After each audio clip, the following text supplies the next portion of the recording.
Is this thing on? Yes, hello. Hello, everyone. For those of you coming in, there's a couple seats up in the front, over in the side. If there's a seat next to you, in the middle, if you can scooch in so that there's a space for the people coming in. Thank you. So, hello, and welcome to the Art and Art History Visiting Artist Lecture Series. I would like to remind everyone to silence your cell phones. Good idea. Well done. Really a role model. Thank you. On October 22nd, we will be having another lecture series with Cognate Collective. We hope to see you again, 6:30 p.m. in this auditorium. This evening is a special occasion, a collaborative effort between the Department of Art and Art History and the Center of the American West. Tonight's panel discussion, Redemption and Reconciliation, The West in Words and Images, commemorates the prolific careers of both Peter Goin and Patty Limerick. Additionally, we are joined with Nick Forster, Executive Director of Boulder's very own award-winning program, eTown, as our panel moderator.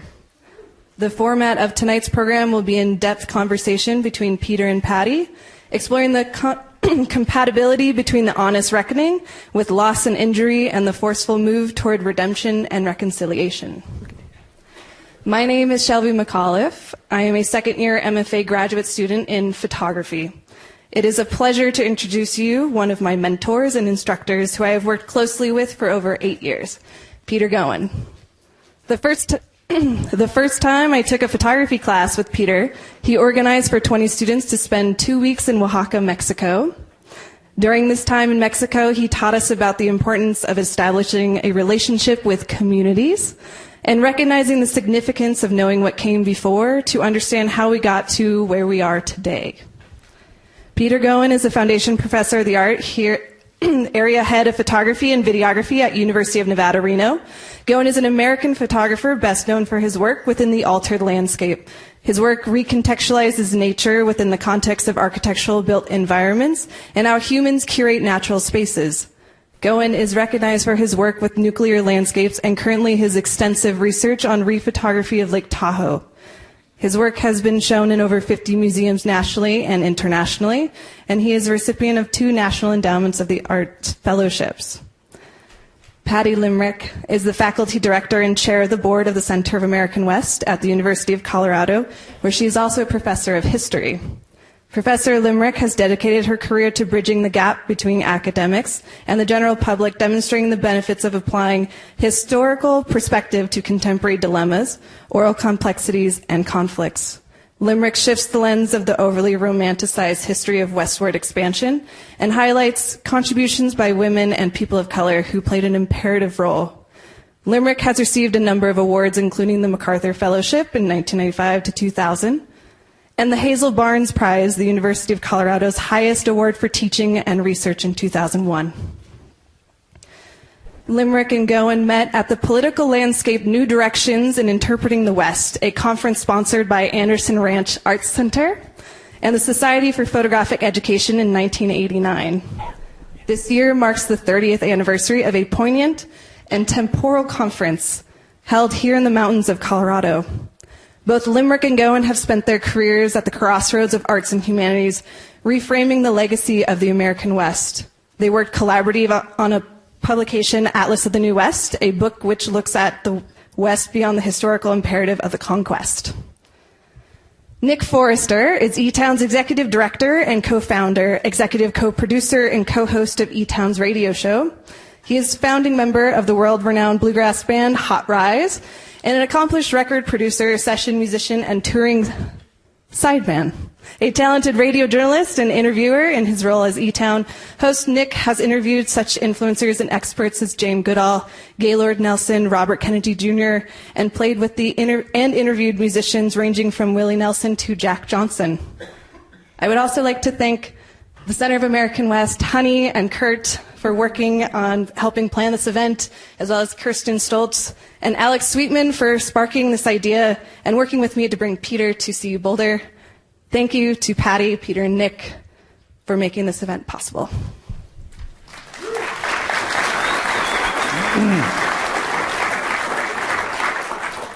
All right, now we see if these work. You can hear this? You guys working? We are working All very sounds hard. good? We're Sounds really good? working. Yeah. Welcome, everybody. This is going to be fun. I'm amazed and astounded by this great turnout. These are the people who clearly don't care about either baseball or presidential debates. So, self-selecting. This is a good quality group here tonight. Thank you for coming.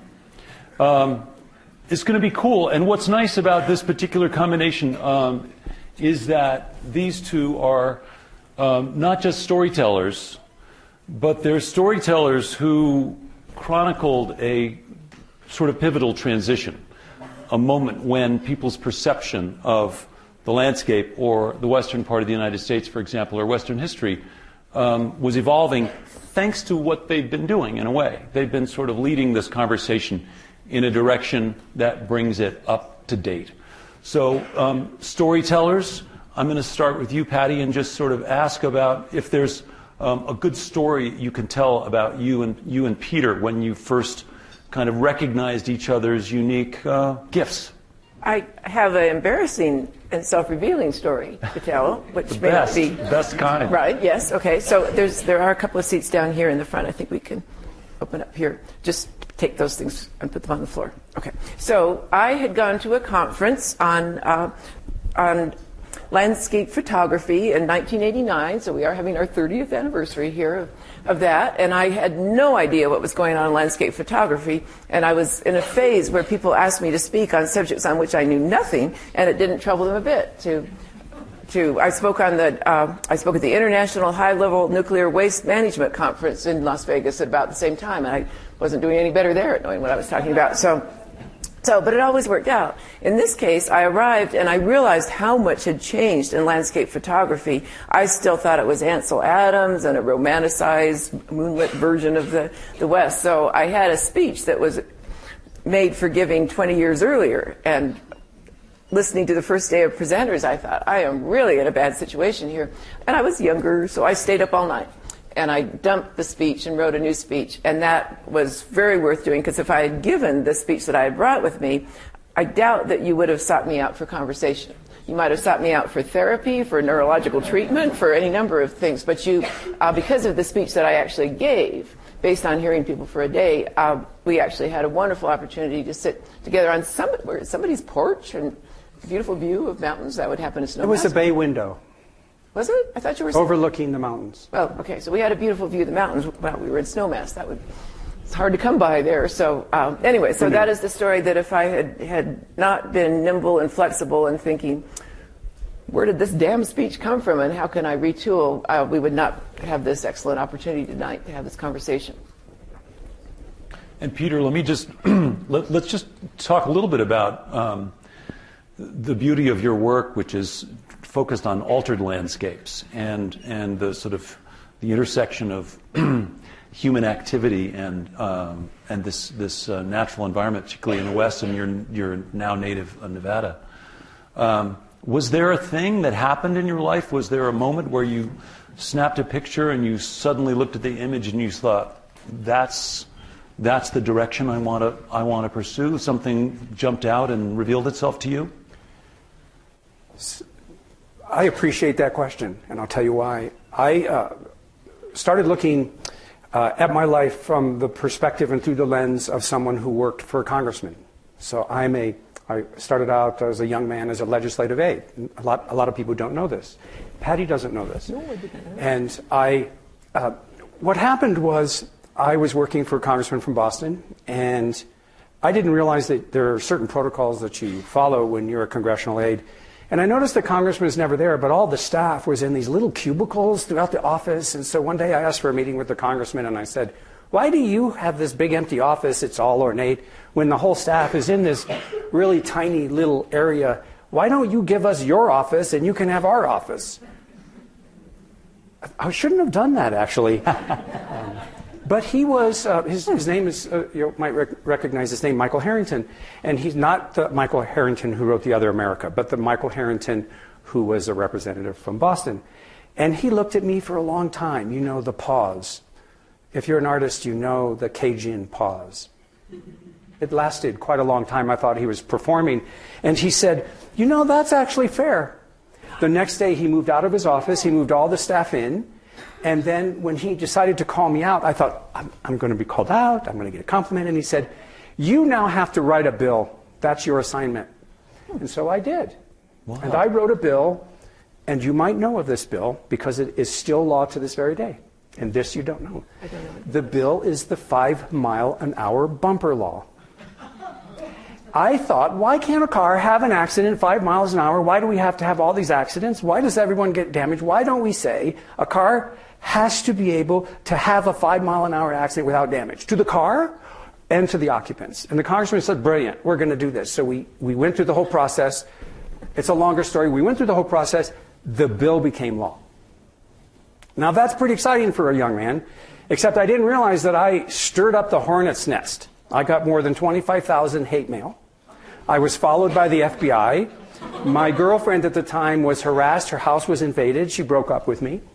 And I was told, you know, you ever see those movies where they go in and put a banana in the tailpipe of the car? No, I don't see those movies. No. I tried that. That doesn't work, by the way, because they see you coming out with a banana. And anyway, I come out and I want to talk to these FBI agents, and yes, they were wearing the white shirts and the ties and the close cropped hair. And I walked out and I said, and then they responded before I could say anything, and they said, this is the price you pay for going against the car industry. And so they followed me everywhere. My friends disavowed me because all the cannabis went into the toilet. My girlfriend broke up with me.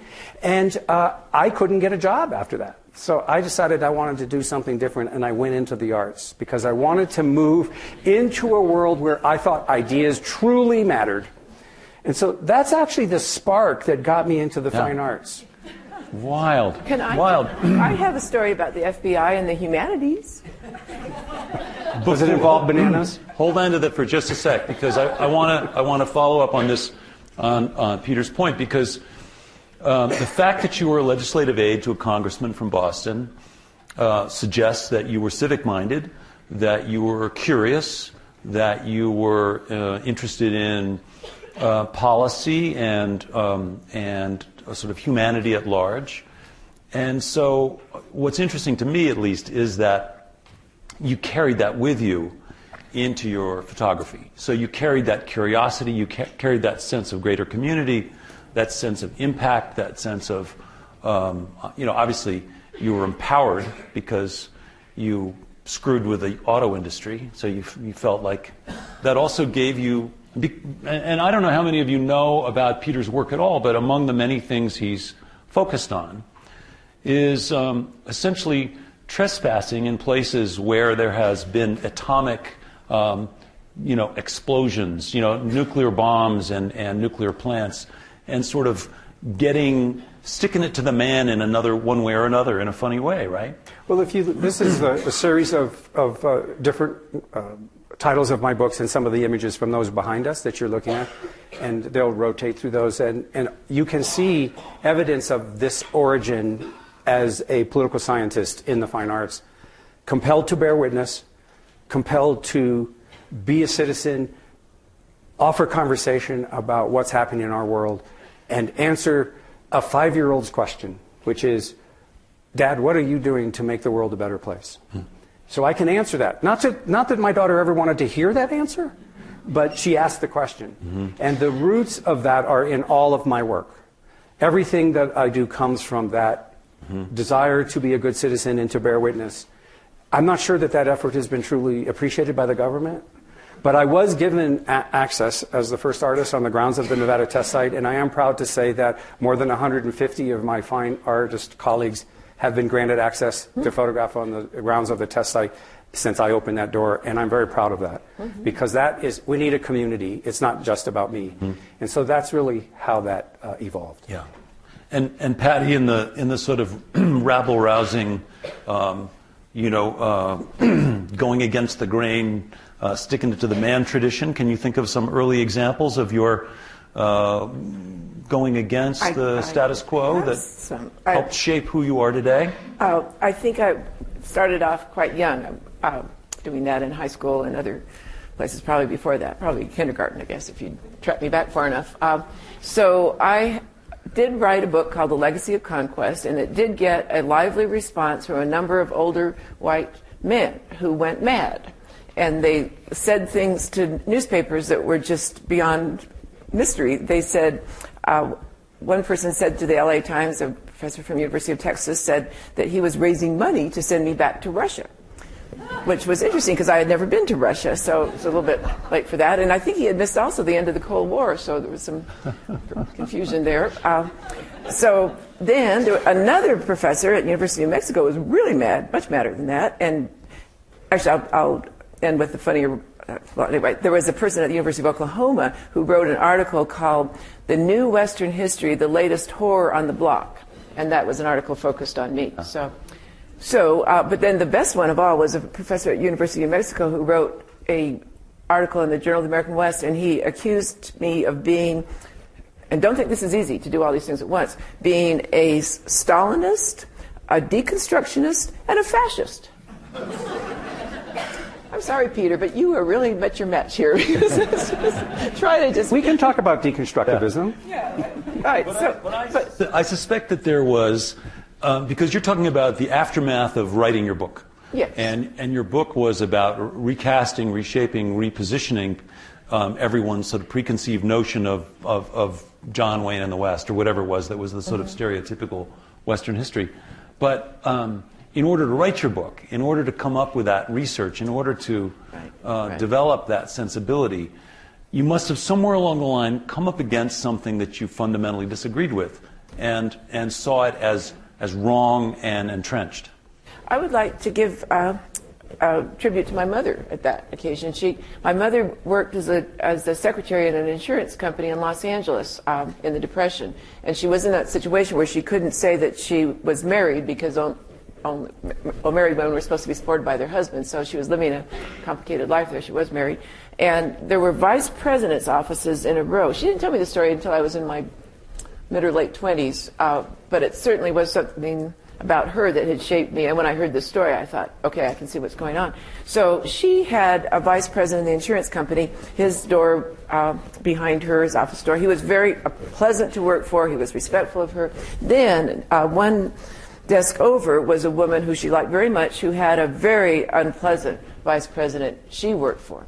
And that vice president shouted and was corrosive in every way. And my mother knew she couldn't do anything about that. She knew she could not stand up to or champion this poor woman.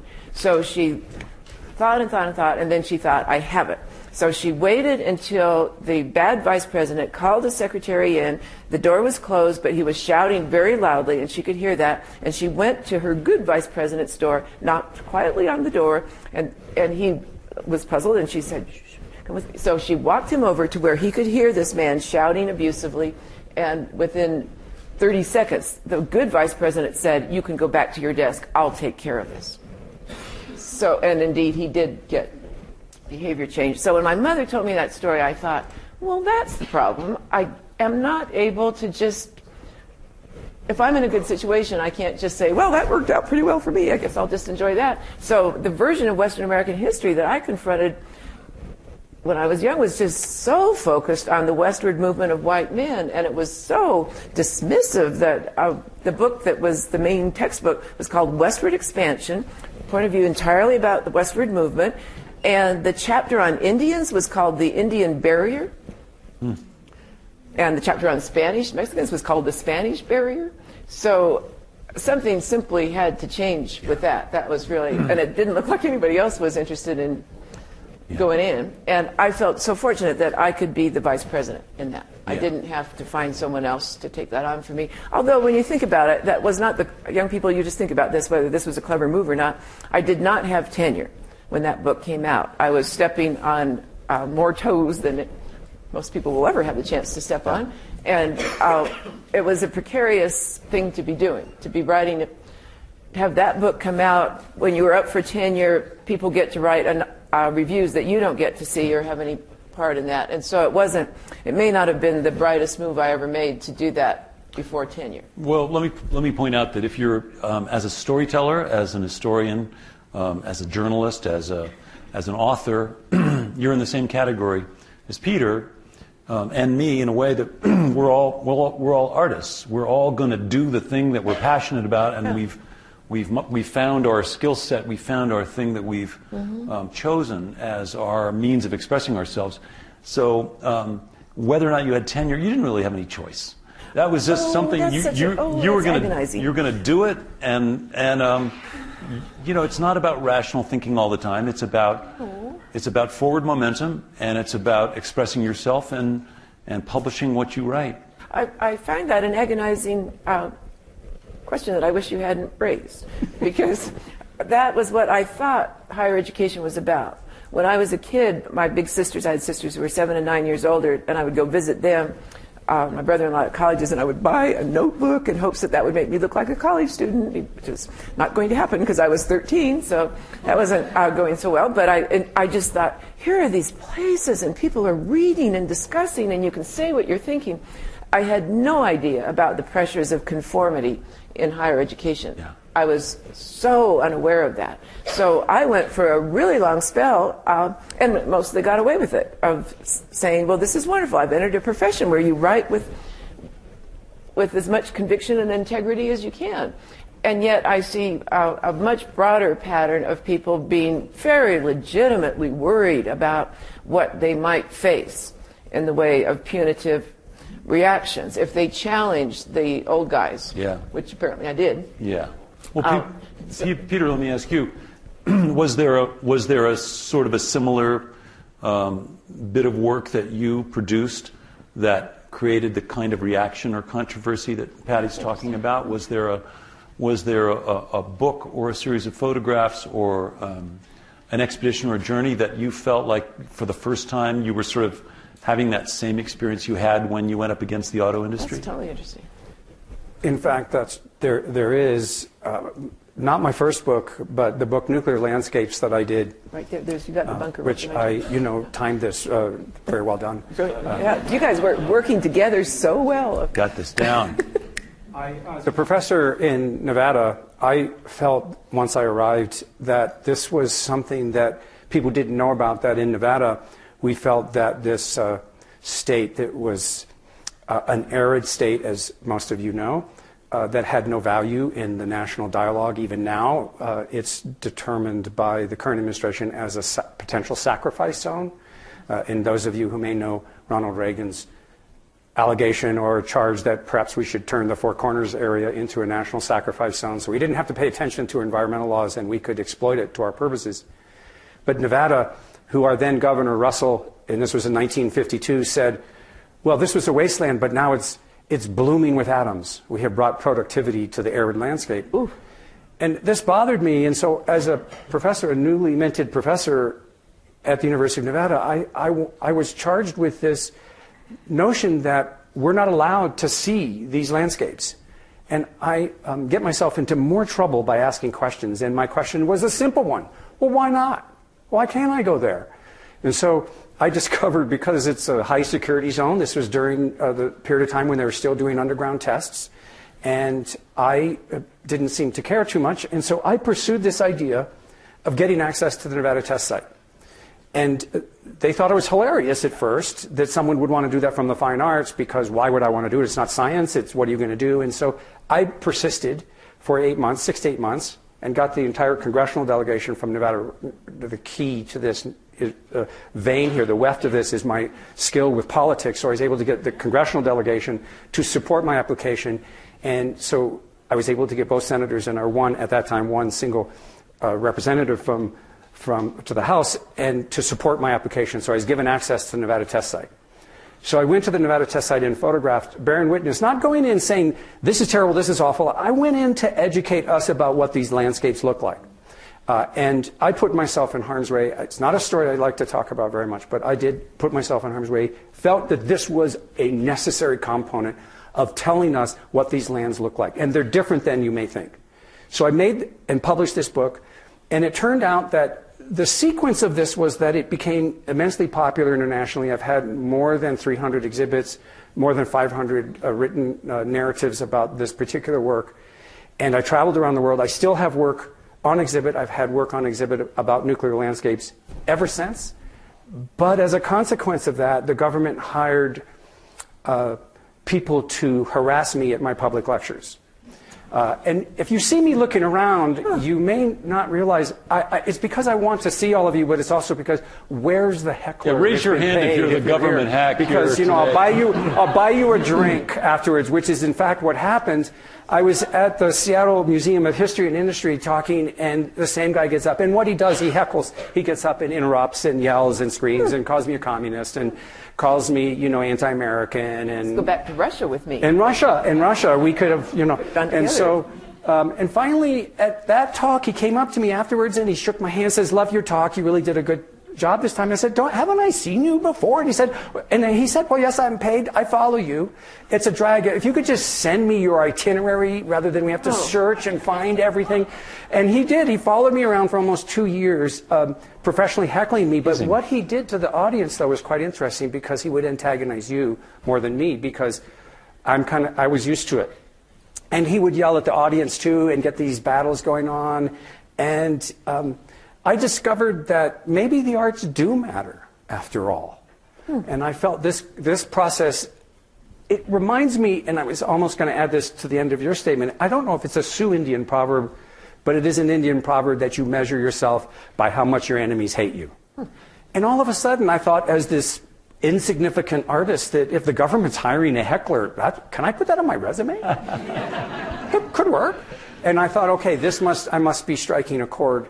And ever since then, it's been amazing because two things have happened. One, I've been given access now to these kinds of sites, to the Marshall Island sites at Bikini and Weetalk, to some of the Air Force testing ranges, but not Area 51 because somehow aliens are not in my scholarly research pursuit.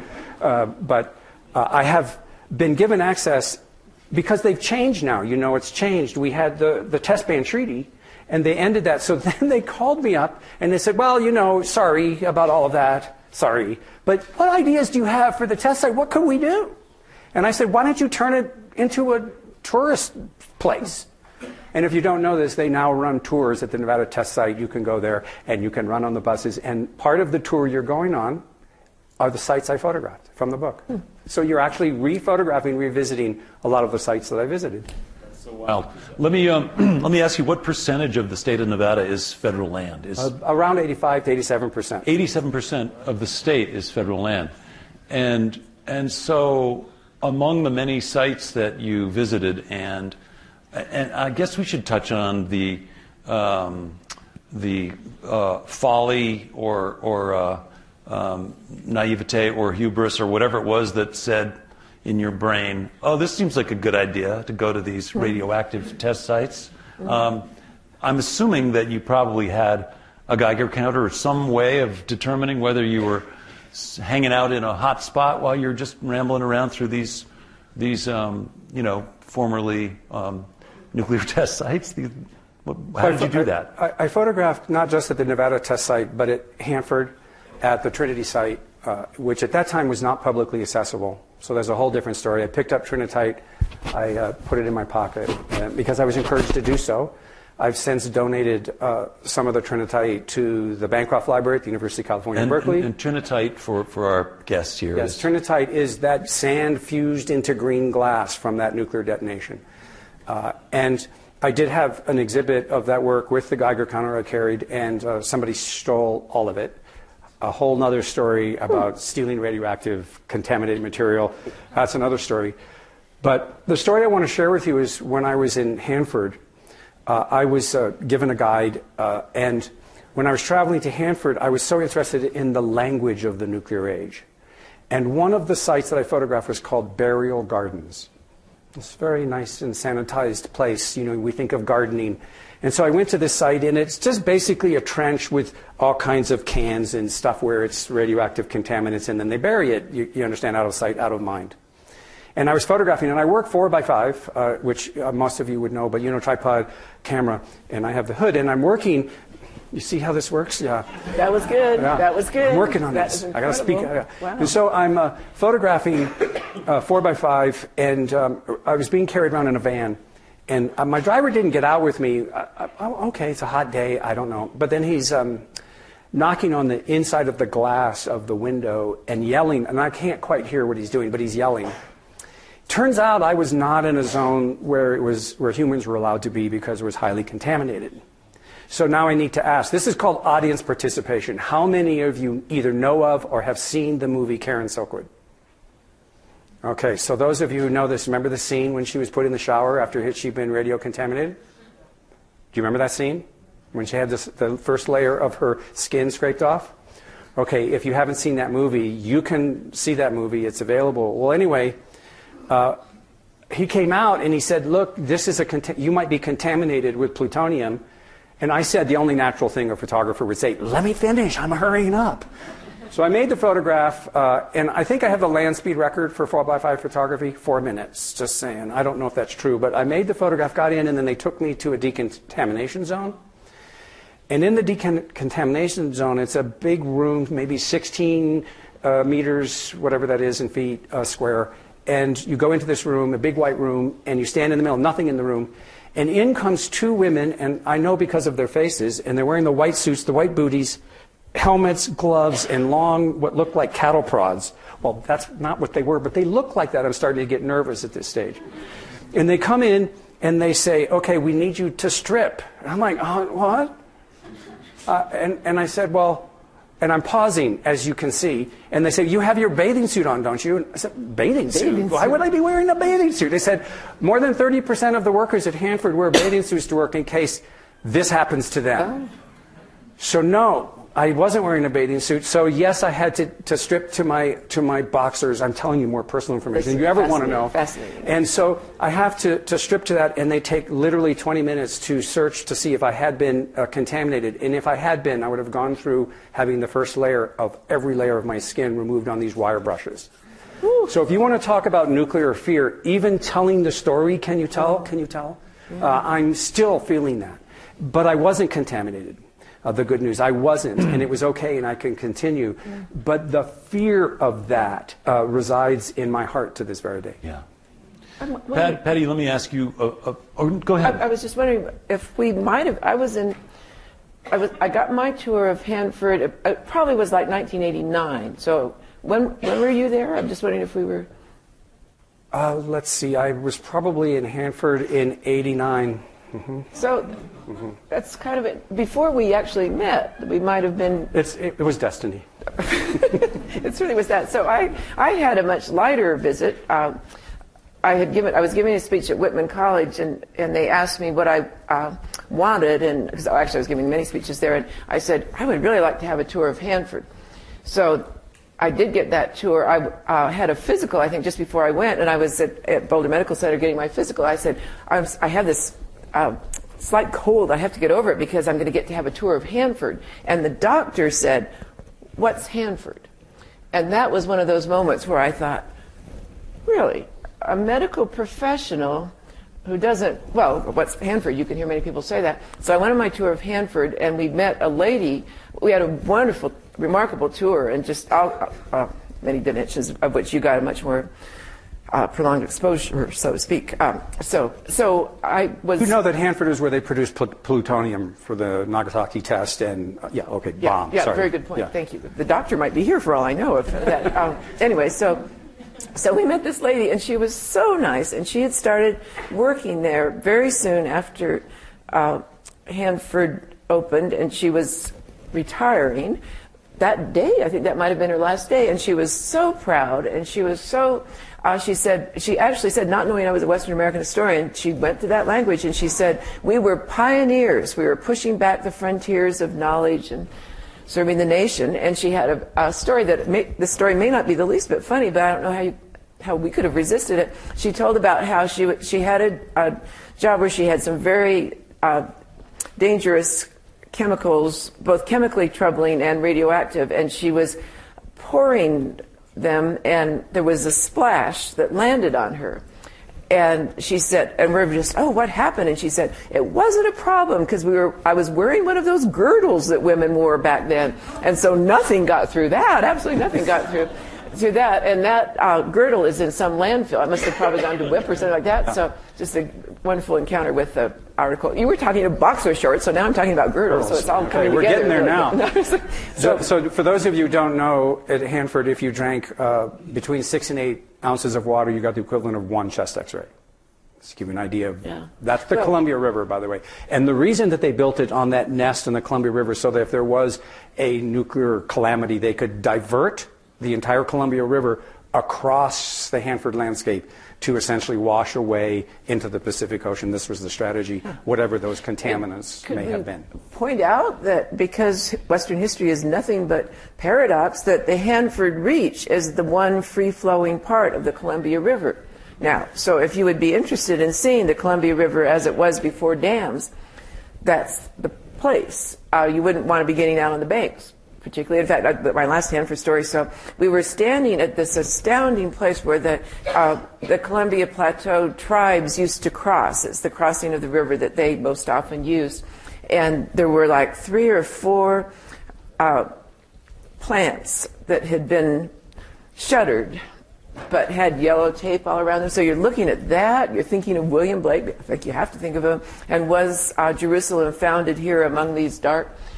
Well, anyway, so you're seeing that, and this is where Indian people, for thousands of years, crossed. So I picked up a tiny rock there just as a souvenir, and I did have it checked out with a Geiger counter as I left, and I brought it back, and Jeff Limerick hated that rock, and finally threw it away one day when I wasn't paying attention. But is that curve in the Columbia River near where Lewis and Clark first encountered natives and decided they didn't like salmon and they would rather barter for their dogs to eat rather than eat salmon? Isn't that something like that? I don't know how close. Were I more of a geographer than a historian, I would be able to answer that question. But Nick, you have... It's an apocryphal story. Hopefully it's not true. Who knows? I don't know that story, but I want to follow up on something that Peter said. You guys holding up okay, by the way? So far, so good? Peter, you said something really interesting before, which was, I had to wonder, well, maybe art matters, And so I want to ask you both about this transition. Well, first of all, Patty, did you ever have to do something that was the equivalent of decontamination after the success of your book and everybody thinking you were a pariah and actually, my story is so boring. I think I've lived a life of adventure. I hang out with Peter. I think no, I've lived a cushioned and insulated life. So. And I have, because what happened in those the wild days, it was really quite bad how I was excoriated. And then I just, Mark Twain writes about a revolver, I think, that they had when they were on the Overland Trail stagecoach. And it was a revolver, I think it was called an Allen revolver. And if you could not hit anything with it. But at one point, the man who owned it was shooting at a cow, and the cow got in trouble because the cow started moving around. But it was a thing that you could aim to the best of your life and it would never hit anything. That's exactly what happened to the attacks on me. As long as I held still, they fired and they didn't aim very effectively. So not a single thing that anybody said about me in an abusive, scornful manner made an ounce of difference to me. Nothing happened. In fact, on the contrary, what happened was that 8 or 9 old guys who had been such pissants, sorry, it's a technical term, but used in history and not in other professions perhaps, but anyway, so the pissants had a very bad time because people would, within a few months at like the Western History Association, they had nobody to talk to. They walked around the book display area where you usually just chat your head off, and they just walked around by themselves. People came up to me and they said, Patty, I may not have agreed with very much of what you've done, but I think what so-and-so said about you was terrible. I think what so-and-so said. So I ended up really boring, so boring.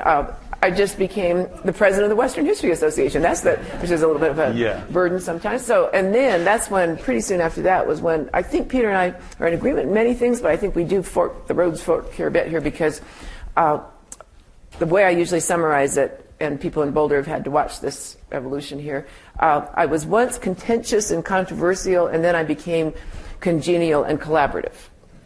And for many people, that was a bitter disappointment to see that happen. And I don't know that you have ever really joined me on that journey into compromise. And I've stayed the same irritating personality to the federal government and to the nuclear activities that is true to this very day. And even along the Mexican-American border, where I also am maybe the only person insane enough to have walked that distance. Right. And so I've documented that entire border, and that was in... From Brownsville to Tijuana. Mm-hmm. Amazing. And so... In that direction. Yes, I went from east to west. Many stories, but one of those stories was that I was... not about that necessarily, but I was... what does this landscape look like? I did it in the manner that 19th century photographers recorded the American West, and even bound it in a volume in homage to that tradition. And apparently, and I don't know if this is true, I actually don't think it's true, but because it was told to me, I'm going to just share it. Someone said that they showed this book, and as a limited edition book, only 15 copies were made, but a copy was in the Library of Congress. And there's, and I don't know if this story is true, but it was told to me, so I get to share it. And that was that somebody showed it to Ronald Reagan. And he looked through the book and he said, well, I never knew that there was a river dividing our two countries. Okay. Another non-geographer. Could I just say that you've not given any ground, nor should you, on the nuclear weapons and the responsibility that our nation has to deal with that. But in other ways, you are just about as congenial and collaborative as I am. I believe that it's very important to listen to everyone's point of view. And I understand that life is rarely black and white. I understand there's many ways of engaging in conversation. I'm much more interested in hearing different points of view. What I'm least interested in hearing is anger. And I'm least interested in hearing ideas that have been given to someone that are not their own. Mm-hmm. So for me, I can talk to almost anybody. And I also don't see the need to offend. I don't see the point in that. So maybe in that way, and this is a word we've been talking about in the last couple of days, I believe in cordiality as a form of discourse. And I think it's very important that we express this in our anger of the contemporary times. Because we can be someone like me who, as an anti-war protester, I was beat up, I was gassed. That is really an unpleasant experience, need I say more. But it doesn't mean that I hate every policeman or every official. You know, we have to contextualize our own citizenry. We have to listen to the ways of our own heart, and we must understand that we all come from a place of difference. And that's how I tend to pursue my work. That doesn't undermine my own passion and conviction to what I do. I basically come from a place where I don't really think anybody ever notices. And that's kind of the kind of self-denigrating conceit that allows me to keep trying to do this, hoping that one of these matches will catch fire and people will see the importance for artists bearing witness, and for the rest of us to express our own cordiality and moving forward and vote.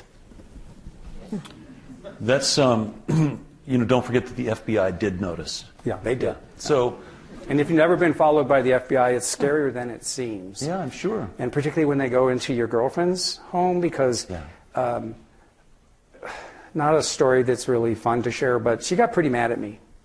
Yeah, I got kicked out of my roommate house because I think I told you they had to throw all their pot down the toilet, and that's in the era. And so I had to live homeless for a while, but that's not a story I need to share.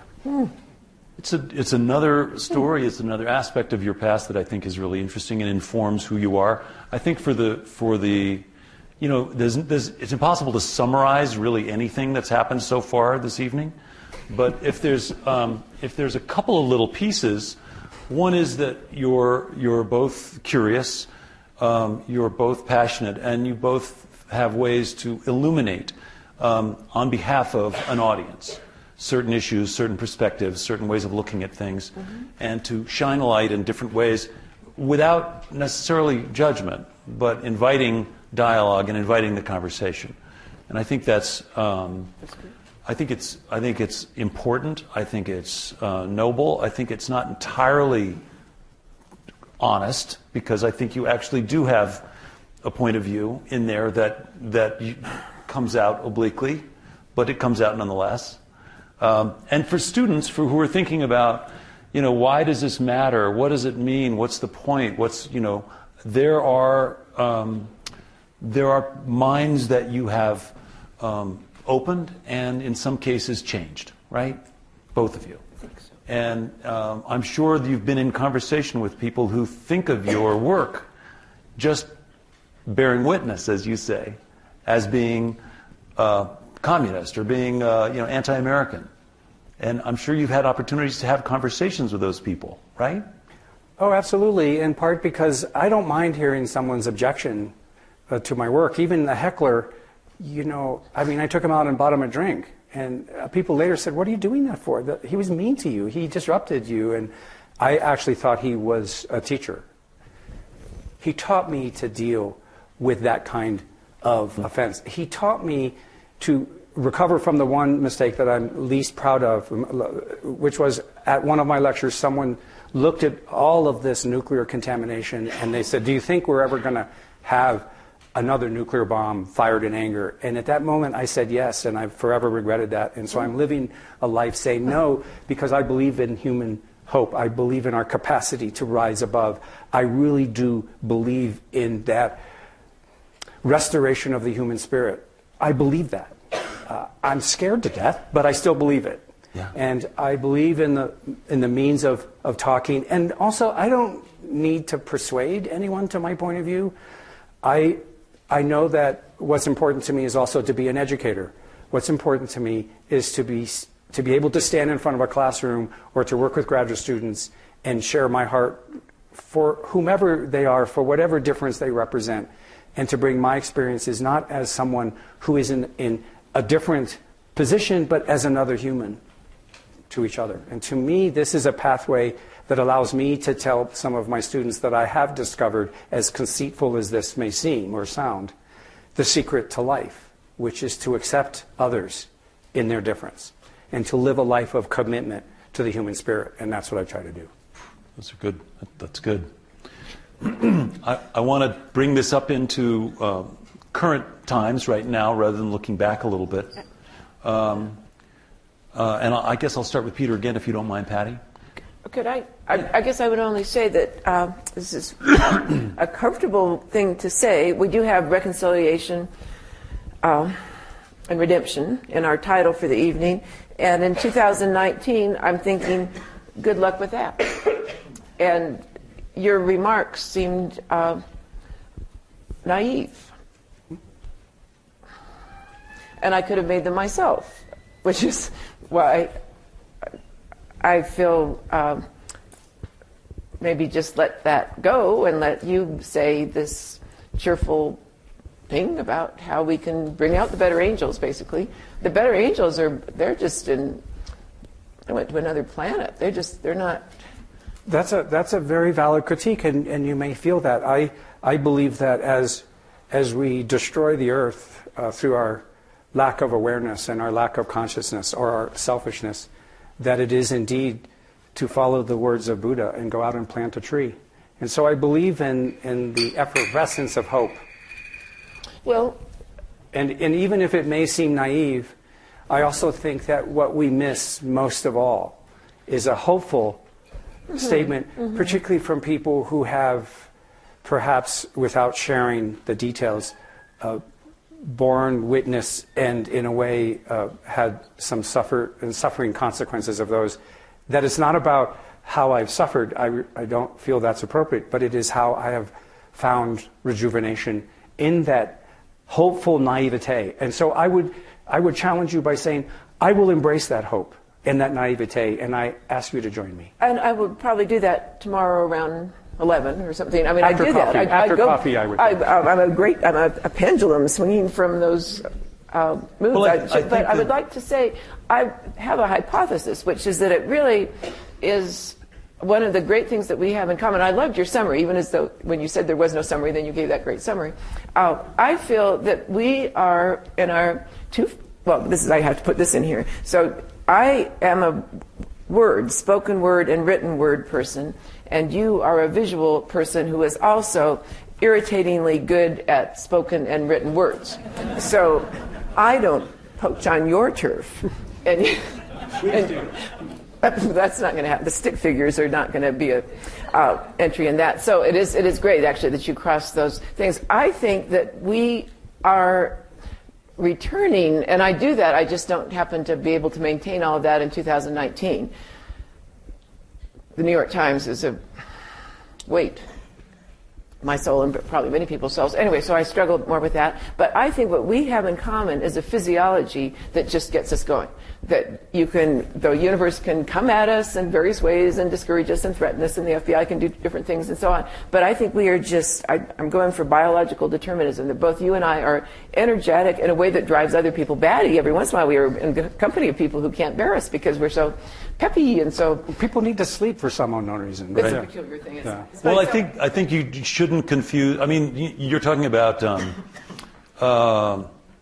curiosity, which is fundamentally sort of antithetical to complacency, right? So curiosity means you're going to be open and looking around and meeting people and exploring and feeding yourself with new images and new experiences and new information.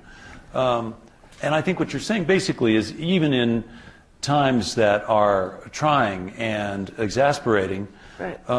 The most precious thing that we can defend and protect is our hope. It is our, not necessarily optimism, because it doesn't even translate to being naivete or blindness. It's right, like, right. No, of course there's hopefulness in the midst of all of this stuff. There has to be. And I'll be damned if they're going to take that away from me. You know, I mean, it's silly. But the reality is you both are curious people. You both are educated and aware, well-traveled, experienced. So we find ourselves, as Patty says, in 2019. Different landscape, different universe, different world. But what you're doing, for example, you've got a book about Lake Tahoe. And Lake Tahoe has a certain relevance for you now. And, and Patty, I'll ask you next. But Please. Just tell me about why you think of Lake Tahoe as the canary in the coal mine. What is Lake Tahoe and those images that you captured there, what do they tell you? So how many of you, again, interactive, how many of you know what Lake Tahoe, or anything about Lake Tahoe, if you raise your hand? Okay, excellent. So Lake Tahoe is one of the most spectacular lakes on the planet. It is the 10th deepest lake. It is the second most important alpine lake, depending on how you want to go back to Russia and Lake Baikal. But the idea of Lake Tahoe is that it is a spectacular barometer of our own relationship to the environment. If we want to talk about climate change in a real way, you want to reach people who don't believe in even the phrase climate change, Lake Tahoe, because they understand Lake Tahoe. Yes, it's the enclave of the uber wealthy. Yes, Larry Ellison has a property there. Yes, Mark Zuckerberg has property there. Yes, we have many billionaires who have property there. I've been accused of doing this work because I'm catering to an understanding of a place that is for the privileged few. It is the environment of the 1%, yet it is, as you said, the canary of climate change.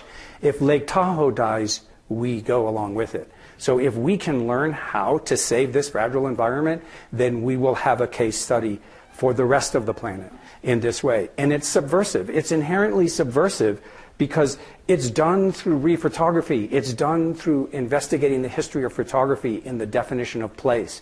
It's done by convincing people that we can define a place by the inherent shared characteristics of alpine air and clear water 85 feet down, and the beautiful sense of hiking in an environment that gives us the solace of open spaces.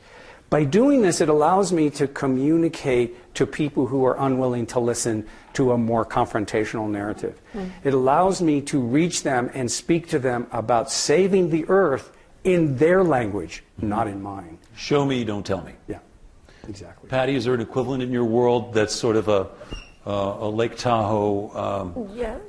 example that you use to sort of demonstrate both the frailty and the transition that's happening in the Western United States? Well, I try, if time permits, which it sometimes does, but when I am invited to speak in a community, I spoke in Crested Butte in August, I try to treat that place as the central significance accumulating place.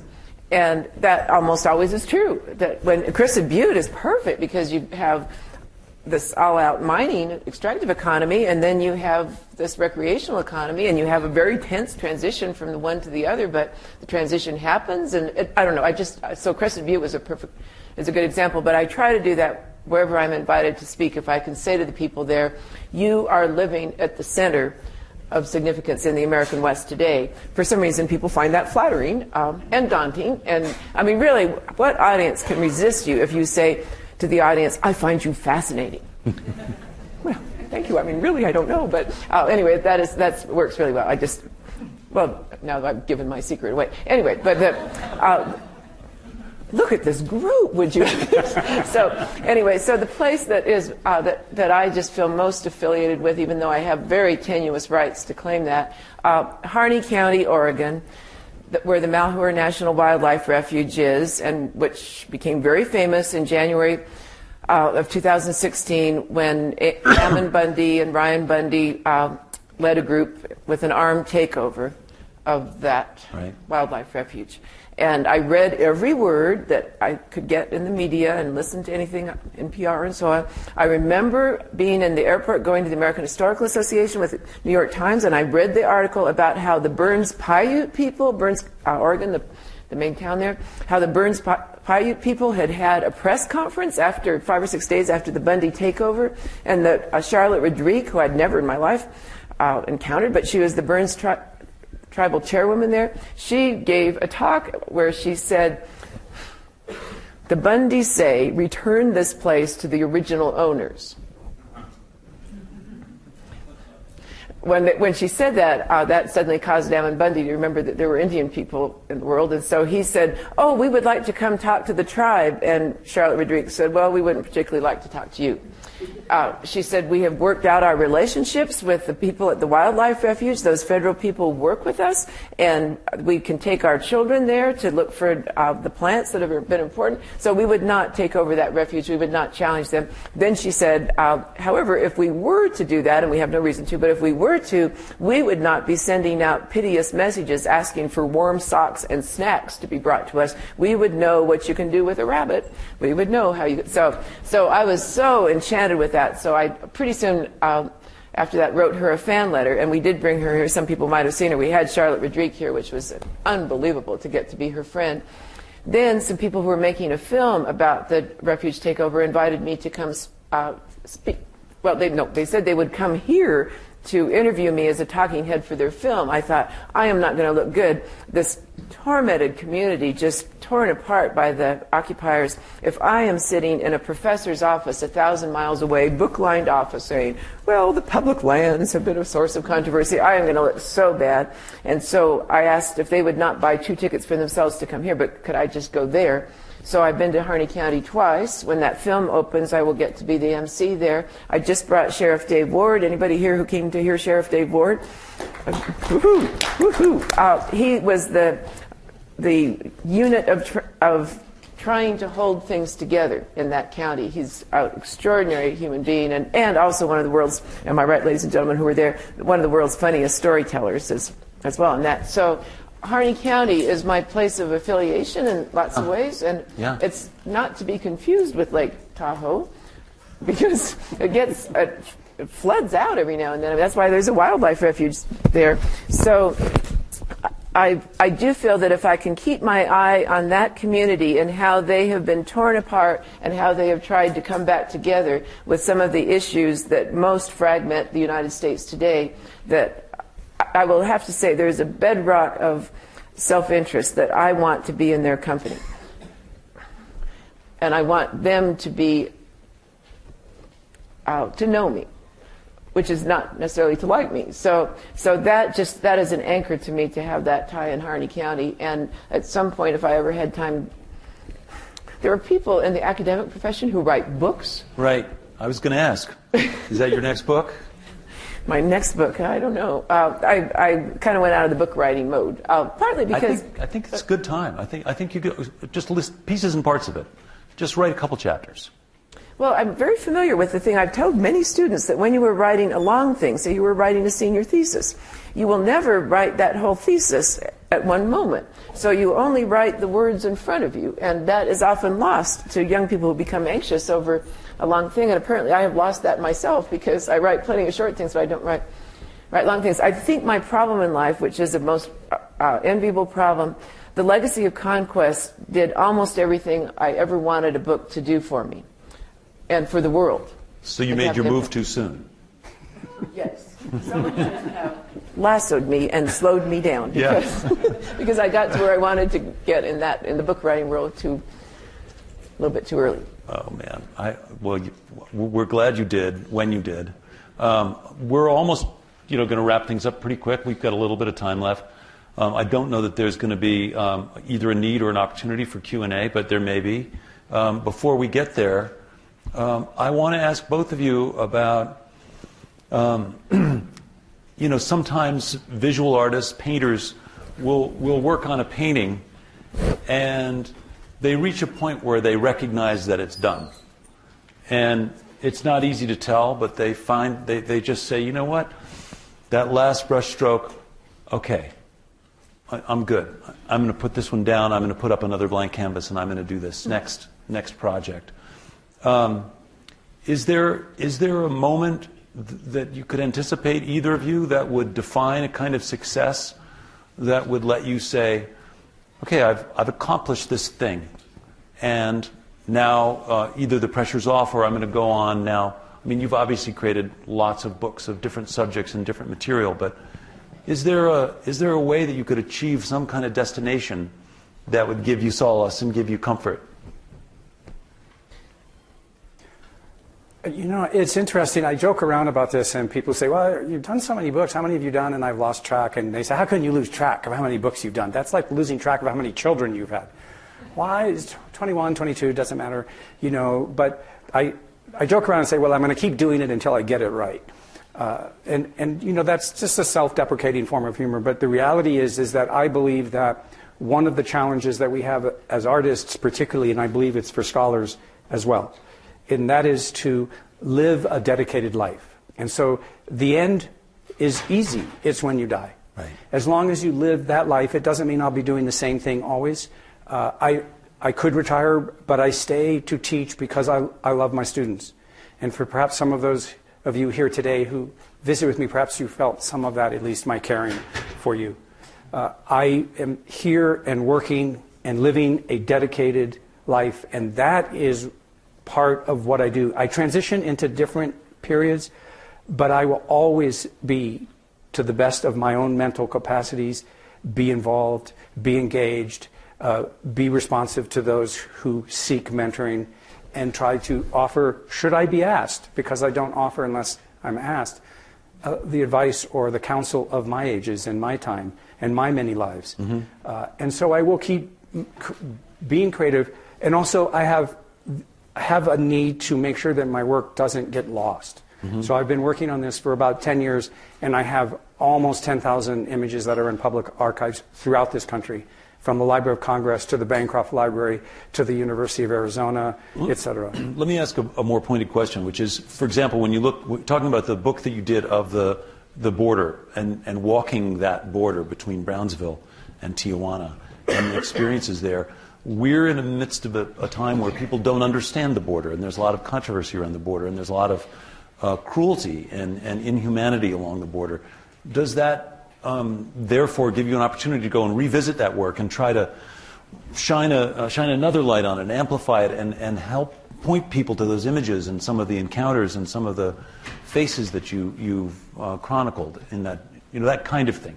He's a good interviewer, isn't he? He's really good at this.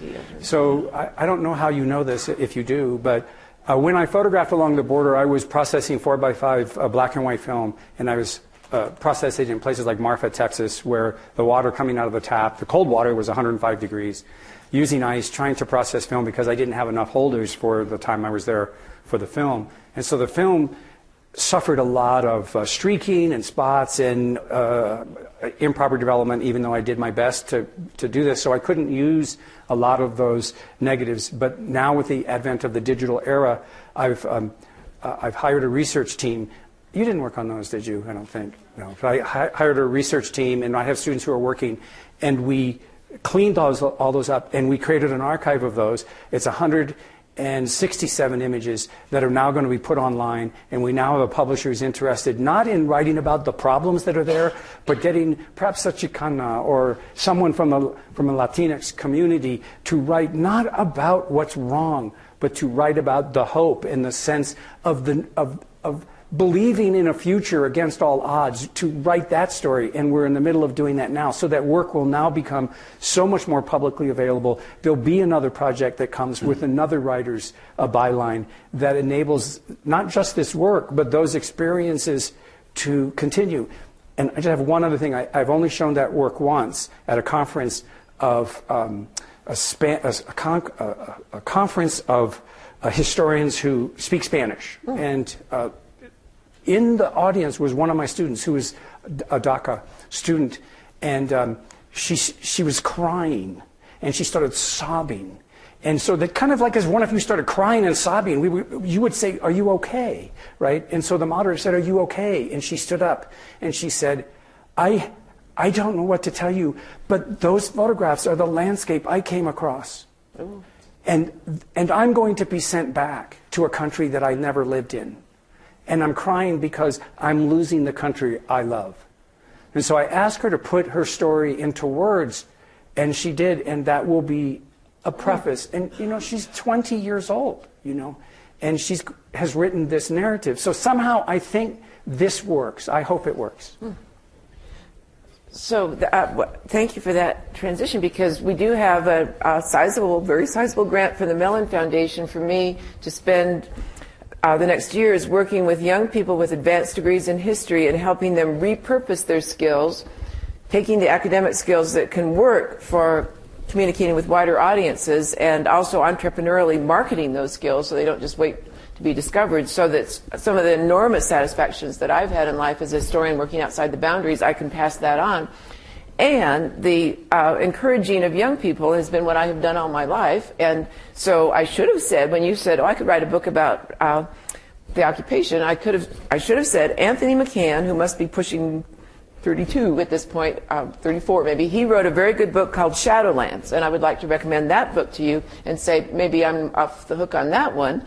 For the Tomas Jimenez at Stanford, a sociologist there who I just met, young man, has written a book called The Other Side of Assimilation, and it is all the ways in which immigration has changed the native-born people and added customs and opportunities to them that they weren't aware of. So there's a young person. So the promoting, I write forewords for young people's books. It's so much easier than writing the book yourself. I can't tell you. It's such fun. And the young people are grateful, and you hope that my name there will promote that. So I would say that is huge. I feel like I really have come to repossess that sense of. That's how I began. That's how I have been all along. But now just that, what to do to make.